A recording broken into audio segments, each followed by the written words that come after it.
So you probably saw in the announcement that NMA Inked is a traditional printmaking initiative that we started as a collaboration within the New Masters Academy community. Everyone here knows, but for anyone watching this later, New Masters Academy is an online art school where thousands of students around the world come together to learn online with an affordable, structured art curriculum. Part of the inspiration for New Masters Academy from the beginning was the traditional Renaissance and also international workshop model. And one thing that I've been thinking about a lot, because a lot of students who are learning how to draw with us, they're learning how to paint with us, they're already sort of thinking ahead to their career and, what happens after their education. Once they learn the foundations, once they learn the drawing and painting skills that they need to succeed, what options are out there for them? That's something that we get a lot. Before the art academies, the workshop, the place where the professional art was being produced was the place where the apprentices were getting trained. And so New Masters Academy is sort of inspired by the workshop and apprentice model. But one thing that I've been thinking about a lot is opportunities for artists, opportunities for artists to not only learn and for students to learn, but to be able to produce work, opportunities to sell. That's something that we've been looking at for a while within the community. And a couple of years ago, we started doing this. We had calendars that you could purchase featuring New Masters Academy student art and posters as well. That got a really great reaction from the community. The art was amazing. We also have contests, challenges, things like this where students can really shine. I wanted to take that to a higher level and hopefully sort of get some kind of like economics going from within the art community. So one of the challenges with art is that, original art is very expensive. So if you're doing a large, painting commission, it's often it's not the artists themselves who can sort of afford to buy the art. You've got sort of a class of collectors who could purchase the art, and then you've got the artists who make the art, and they don't always cross over. So this idea of doing a collaboration from within the community I had for a while. I was working on a sketch, just a little drawing of a rhinoceros beetle in my sketchbook. And I had the idea to sort of give this idea a chance. And so I reached out to Marsha Fleetwood, who is on camera now. I don't know if you can see her there, Marsha. Hi, Marsha. Welcome. Marsha is one of our most advanced students. You can see her work. She did some really fantastic work in some of the New Masters challenges. During the tarot card project that we had where students could design individual tarot cards, Marsha did like this unbelievable design with a hair that looked like it was straight, off of the pen of one of the Dutch masters and really kind of blew everybody away. And so when I did this sketch in my sketchbook of a beetle, I just thought, why don't I commission Marsha or approach her and give her this sketch as a jumping off point and then ask her to produce a finished drawing that we could turn into a print, and maybe we could then go to the New Masters Academy community and offer these prints for sale. So it was sort of an experimental idea.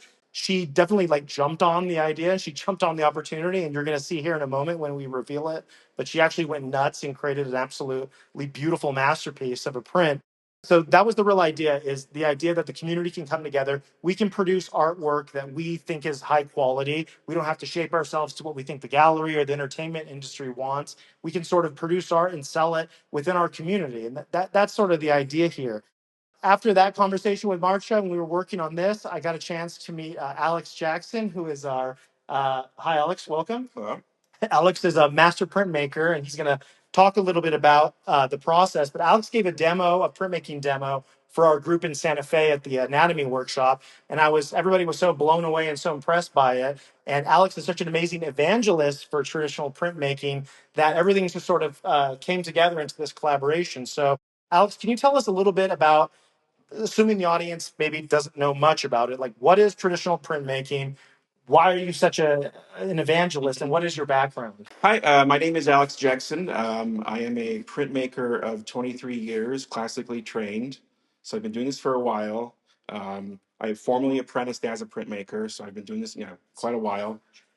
What is printmaking? It's kind of this crazy umbrella term that covers all sorts of craft, all the way, anything from Japanese prints to etchings to silk screen to all kinds of things. It's an amazingly expansive genre of art, media, I should say.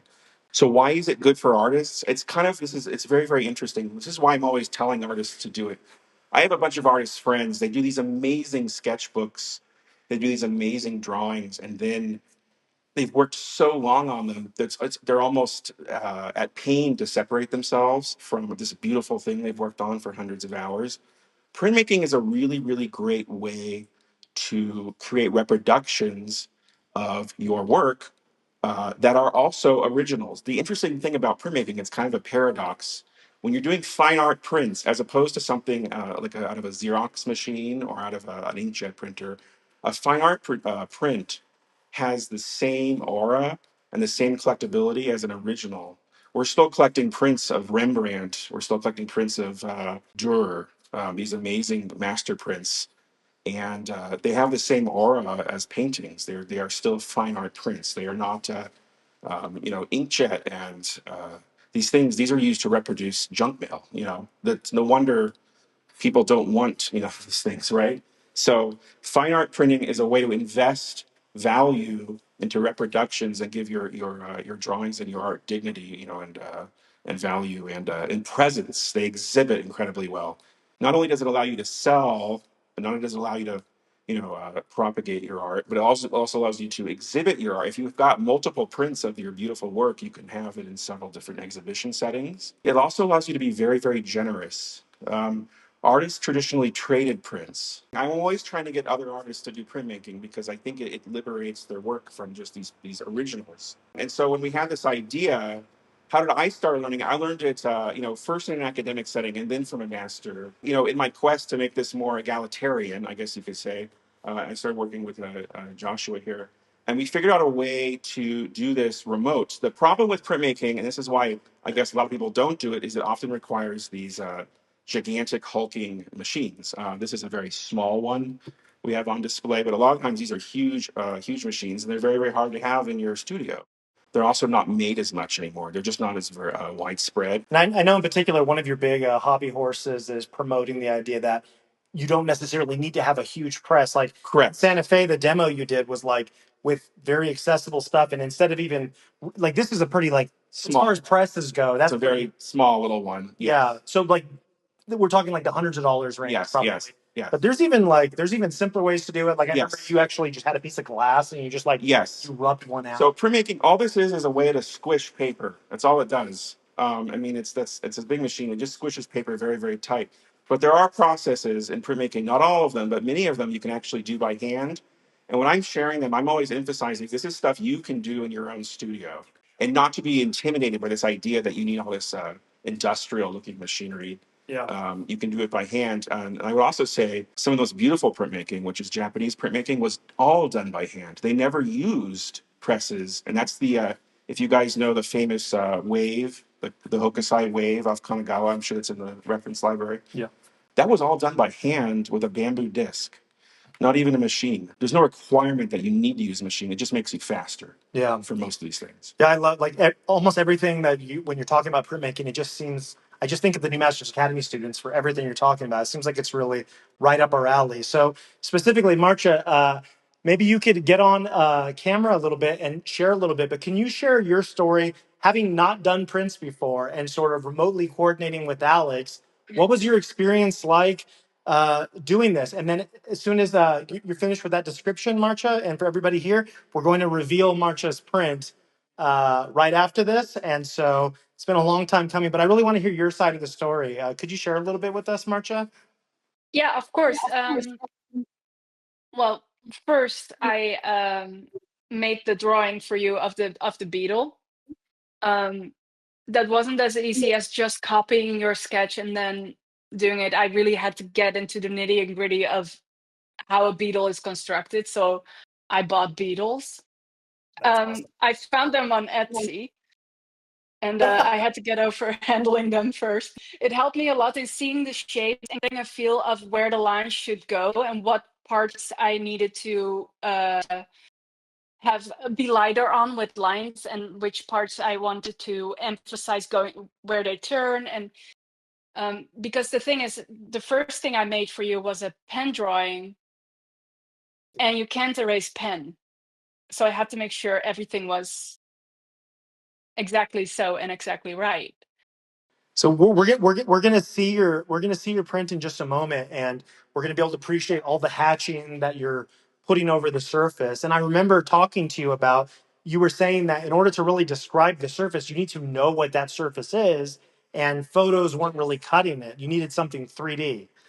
Yep, I needed to study the beetle, and then you asked me to do the print, so I had to translate it to a print. And in a print, you can have less hatching than, for example, a dip pen drawing, which was totally new to me. So So it's sort of like it's like a tattoo where you can't have the lines too close together. Is that the case, or you need to sort of space them out enough so that they reproduce well? understood it, it becomes then really muddy, and you don't have the same line variety, and you don't have the same tools to your disposal. It is a different medium. So you were doing many layers, right? So you would do a drawing, you would put another sheet of paper over this, and then you would do the new version. And so you were iterating that same design over and over again. So I know that I mean, the context of this is Maartje as a new Masters Academy student, but you are a professional pet commission painter. Is this process that you went through, is this significantly different than what you were used to doing for, a commission for work? How is it different? Um, I think for me, the stakes were a little bit higher, and I was in totally unfamiliar territory with pet portraits and commissions. I have a process that I go through. I have a certain process that from the moment someone commissions me to the moment I deliver the painting, it's all a process that I've thought out, that I've tried out, that I'm familiar with. And this was totally different. This was totally new.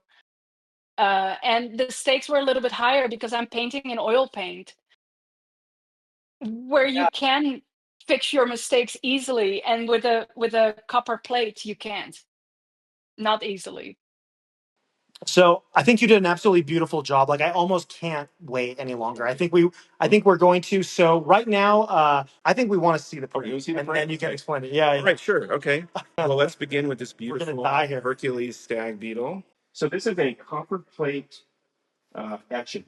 So what this involves is, when we printed this beautiful beetle, is I actually prepared a piece of copper, flat copper. It's kind of an intimidating surface to work on compared to canvas or paper.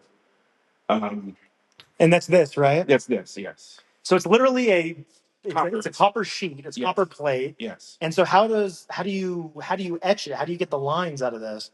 Great question. So what we do, and this is how it's been traditionally done. Again, Rembrandt did the same exact technique. This is a very, very traditional technique. We coat the copper in a mixture of tar and wax. It's called asphaltum. We spread it very, very thin using heat until it's paper thin wax. Then with a needle, a drawing is done in the wax. It doesn't. This does not require.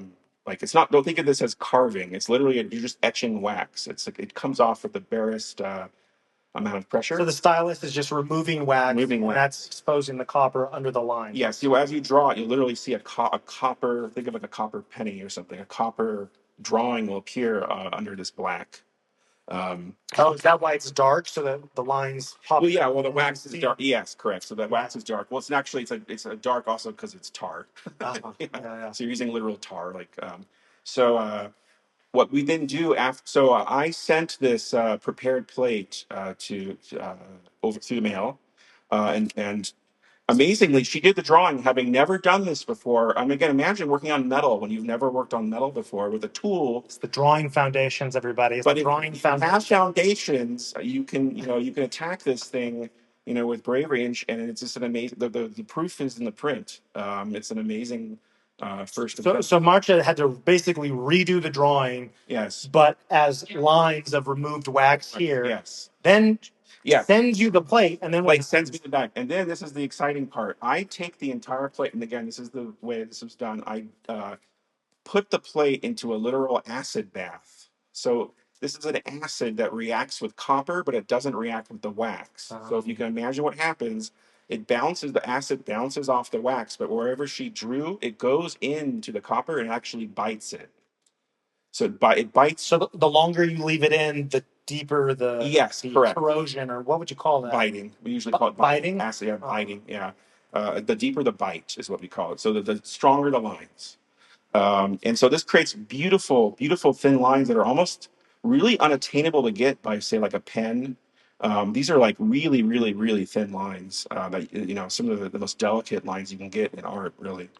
So is it, so we're seeing that it kind of looks like a print like this looks almost like it's a pen drawing, right? Correct. It originally was a pen drawing, Maartje. Was it difficult to, you had to kind of you had to kind of remember what it was going to look like and hope for the best? Like, did you know it was going to come out so well? Choices. So in translating the pen drawing to this etching, I had to make choices to what areas to emphasize and what areas to leave blank. And again, that beetle really helped me out. Just studying the form in real life really helped me out there. That was my savior. I was sweating while doing it, by the way. It wasn't like, oh la la la, let me do it. No, I was, stakes were high. Yeah. This particular insect is the subject of some famous prints in the past. You know, there are these designs that got passed down. This subject has been handled by some of the Dutch masters. So you're literally like doing like a one-to-one subject comparison with the old masters. I'm sure that really added a lot of pressure onto it. But I think you did a really fantastic job. And one thing about your print that I really liked was that your design is that, you know, it gives the sense that the beetle is very large. Like we can see its feet, we can see the little hooks of it, of the arms, the actual branch that almost looks like a Jacob de Gang, kind of like a tree. The way that you ended up handling that, like you kind of really went to town on this. Did it come out the way that you were hoping? What was your impression when you finally saw the print from Alex? I was super excited to see the prints. And what I will mention is for some courses for the Masters Academy, I've done some master studies of the Gein and of Rembrandt. Those helped me a lot too in this whole process. So going to the masters, looking at how they were describing form, and then trying to apply that to your subject, basically, in a unique way. Yeah, really But I was fantastic super work. excited to see the print. And what I love about it is the texture of the paper. I am trained as a paper conservator, so I always have a love for paper. And you see the dent of the plate in the paper, and that gives some sort of tactile, I don't know. I love it. I love that. And every print is different in that, you know, some have more ink, some have less ink. Every print is unique, and I love that about it.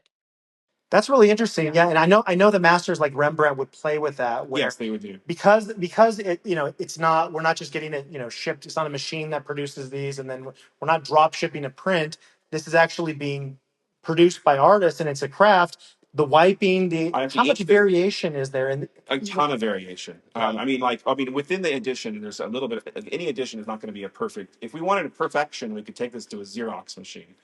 I'm you know, having to wipe this by hand, and also as the plate is printed, it also is evolving as I print it, and it goes through the press, and so I have to accommodate for the lines changing ever so slightly. All these little different. Every single print is its own little world in a way. Yeah, but you talked about printing, like digital printing. When we say printing now, most people are probably thinking like offset printing for books, digital printing. Exactly. But those all have DPI. So at the that's very true. If you zoom in, there's a dot matrix that creates the colors, that creates the print. That's correct. Whereas here, it's literally Maartje's stroke. Just a line. All you're seeing is oil. These are ink is basically the same as oil paint, except that the oil is much thicker. So these are basically printed with oil pigments, not, you know, inkjet cartridge or whatever. Like these but even microscopically, if you were to zoom in, you would see a line. You would not see dots. So it's like a record instead of a CD. Or it's like it's HD, if you will. It's a very you look at it and you can just tell. It's very common. I take these to people who are not, you know, in the arts, and they see them and they just know this isn't some thing. This isn't some paper. Like, this is art. They look at it and it doesn't even require a trained eye, and you know this is something. I mean, this looks like it should be in a museum, honestly. Like, that's the impression, especially with the super high quality paper. So it says right here, 25 out of 25, and we've got a Maartje signature. How does the signature work? Those numbers are the addition, I'm assuming. Can you explain that for people who maybe are not experienced collectors? Sure. So this is a little bit modern, but this is the way printmaking is done. It's an addition, and then to keep the integrity of the addition, we sign. I sent all of the finished prints to back for the artist to approve. So some of the prints were not approved by the artist, and so she approved every single one. She signed it in pencil. Prints are traditionally signed in pencil. We don't ever add ink to a print once it's printed. We always use pencil. I believe that's the So that's for like the authenticity of we always use pencil. And then the addition, there's only 25 of these prints. Yeah. So we did start with, so we didn't know how much interest there was going to be. So these are actually quite small additions, which makes each individual print more valuable potentially as an investment. So, as these emerging artists continue to grow, the fact that there's fewer raises the value. That's sort of how it works in the art market. Like anything. So how is that actually enforced? Like, so we have the plate, right? Right. So what happens after we get our 25? Well, then the plate is defaced. Damn, dude. I know it feels really bad. But you deface the plate, and it's struck. So Rembrandt, for instance, he died without defacing his plates, for instance, and people continue to print them until they dissolved. I see. So that is not happening here. So I'm looking at 25 sheets of paper. That's all that exists. All that can exist because the actual plate has been destroyed. So that means there's 25 of these available. So if you're interested in this, you have the opportunity to purchase one right now on the New Masters Academy store. Check the link in the chat, or if you're watching the stream later on YouTube, check the description for that. So while this process was going on, because this was a multi-month process, we got excited and this possibility and what we were doing. And I actually reached out to another artist here who I'd like to introduce. This is an artist who was a New Masters Academy student several years ago, went on to just keep improving over the years. Eventually, he actually became a TA for the New Masters Academy Interactive Feedback. And so I'm sure the people on the stream right now know exactly who I'm talking about. Please welcome Dylan Penn. Hi, everybody. It's great to be here. So, are you going to take it away? Yeah. So, Dylan, I reached out to you sort of similarly as I did with Marsha, and we had a kind of similar idea to do a collaboration. So, I had done a demonstration of a so-called foliate head. Some people also know this design as a green man. And so I took a medieval design and I was playing with that design as a drawing demonstration. And this was, unlike with the beetle, this is not something you couldn't get one of these. This is a fantastic creature. You gave this to me and you said do something sick as hell, and I just went with it. So yeah, I'm really excited for you to see this. So since Dylan's here at the Village right now, we actually have some of the work in progress. I brought every single design sketch I did for this project, and just like anything I care about, I lose my mind, but in a very charming way. So everybody here at the Village is going to be able to flip through these books and come and touch all the sketches, but I copied Josh's drawing. Yeah, could you show? So Dylan, can maybe you share some of these design sketches, and then we can introduce your prints. This is hello everybody. This is a copy of Joshua's drawing that he gave me so I could get to know the design as he had it. And then he told me that I really had no restrictions and could do what I'd like. So as you can see, I'm practicing some of the Vilpruian iteration. I showed this to Glenn earlier and he gave me a thumbs up, which means that this is worth its weight in gold. So as you can see, it's just pages and pages here. And I won't linger too long on that. There's some other drawings in there. But we've also got all of the test attempts I had of all of the designs here. So again, losing my mind, but it's quite interesting, I think.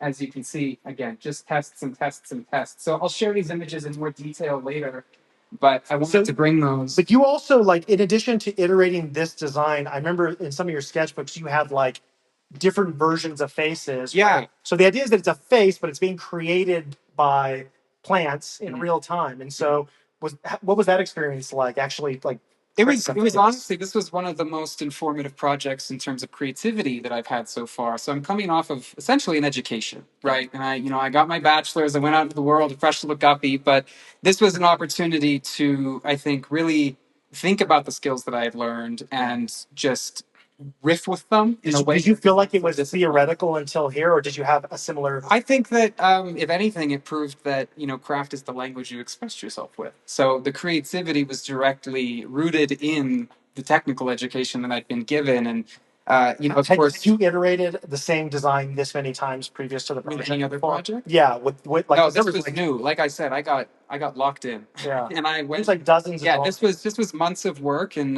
one of the things that I really learned creatively is that sometimes you need time in between these things, and you need to reflect, and you need to figure things out.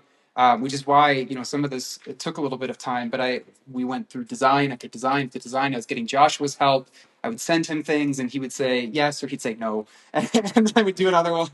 But that was the whole process, right? Josh was the art director. I was doing the thumbnails. I was getting approval. I was taking it to the next stage, and I mean, it really changed over the course of from the first day to the very last day. And again, I'll share those images.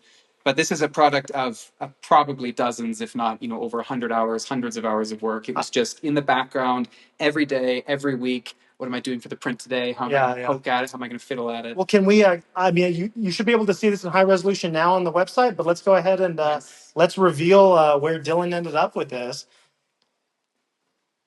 So yeah, it's a really elaborate piece, and I love like you actually did some like really complicated things for like creating darks with the hollows inside the flowers, for example, and playing the darks against the lights to build something that really has this like magical feeling. I don't think I've ever like there's been so many foliate green man heads, but I don't think there's ever been one quite like this. So when I was doing this, like I do with every project, I was actually just talking to resident artist Julie about this with my process. If I'm doing something, the things I'm looking at are the masters. So there were a dozen Dura prints up. There was drawings by Degain. There was all sorts of just random unnamed prints I had.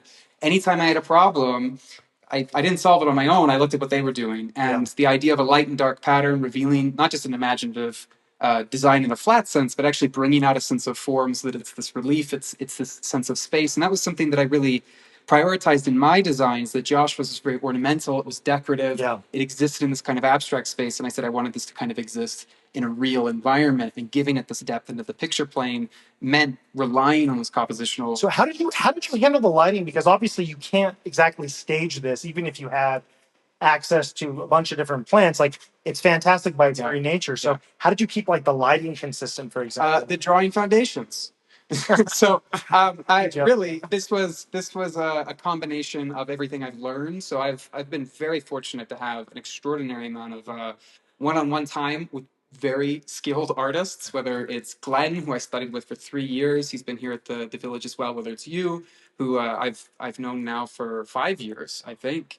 I'm so sorry. And I actually had the opportunity to have a lot of one-on-one time with another new master's instructor, Miles Yoshida, who is Mr. Pen and Ink. And I was just talking him up earlier today, actually, because he's fantastic. And he's always been a super big fan of mine, and I have nothing but gratitude for him. And I hope he hears that, because I adore him, I adore his work, and I adore the time he's given me. But Miles specifically, for anyone who doesn't know, he's extraordinary. Yeah, he's really a master of like traditional line work. The also more I studying know, printmaking. the better he gets.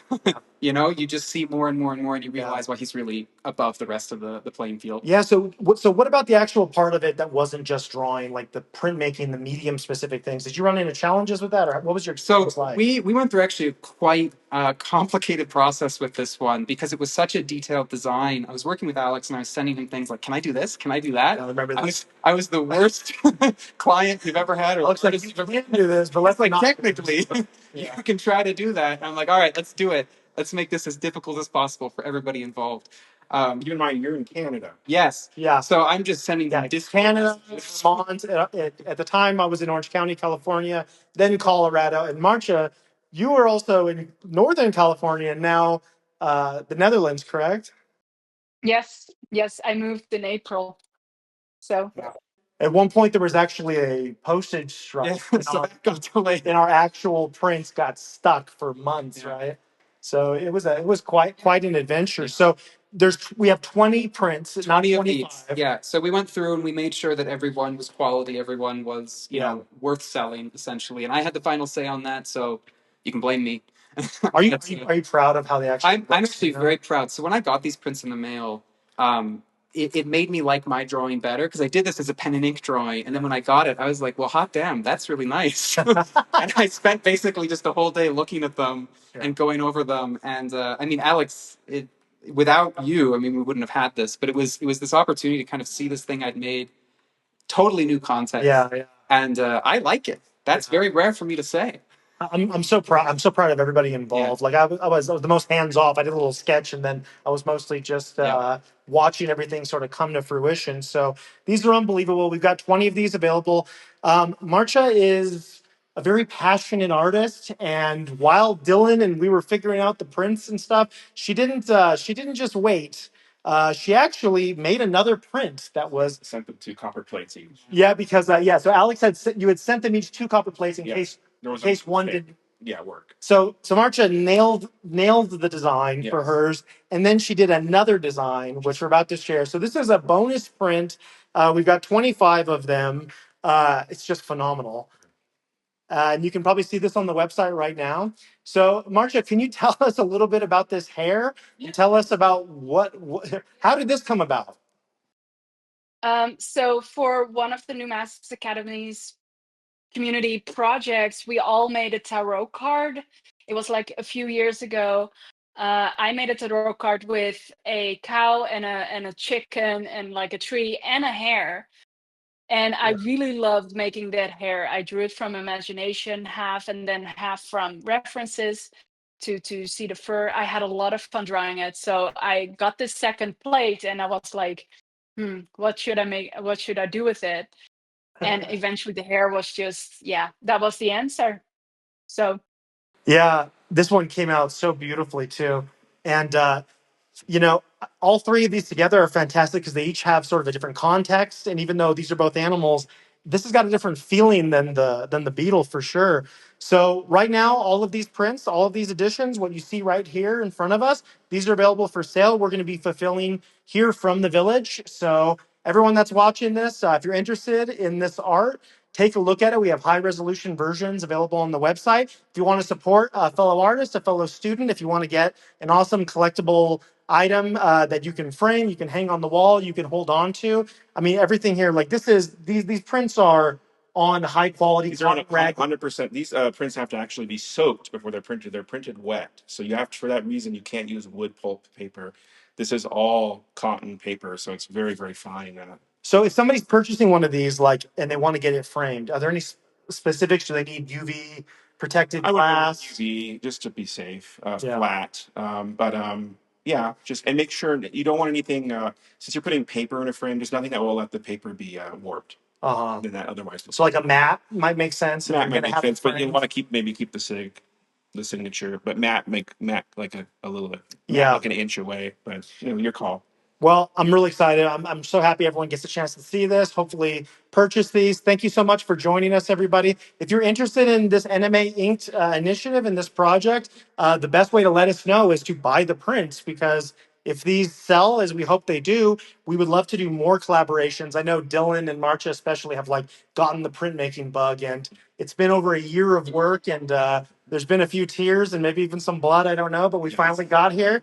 And in addition to collaborating with the same artists that we've collaborated with, we'd love to, work with additional artists as well. If you're interested in this, please let us know. Also, if you're interested in more printmaking material, whether that's a stream or a class or something in the future, also let us know. Yeah. Hi. I know you're interested. I appreciate it so much. This is one of our lovely attendees. Yeah. What everyone's interested in. Everybody. Back. Okay, thanks everybody for joining us. Thanks. Just a round of applause to the artists. Thank you, everybody.